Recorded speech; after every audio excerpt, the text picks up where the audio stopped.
नमस्कार। रउआ देख रहल बानी नारायणी न्यूज। रउआ साथे हम बानी संदीप त्रिपाठी।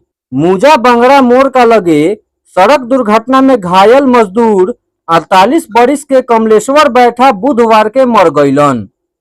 उ जगदीशपुर पंचायत के धर्मपुर राम गांव के वार्ड 7 निवासी स्वर्गीय लक्षण बैठा के बेटा रहस। कमलेश्वर बैठा 19 अगस्त के मोटरसाइकिल से घरे से झपही देवी चौक का ओरी जात रहस।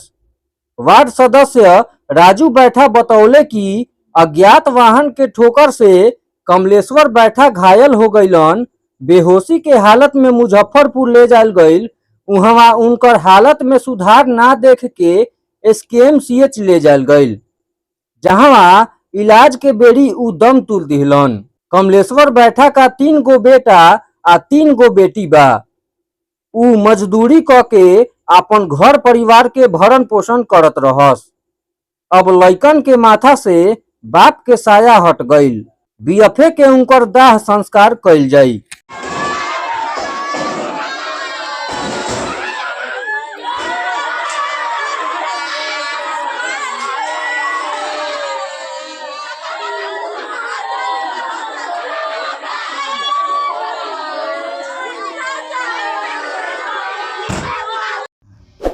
रउआ सभे नारायणी न्यूज के लाइक करी, सब्सक्राइब करी।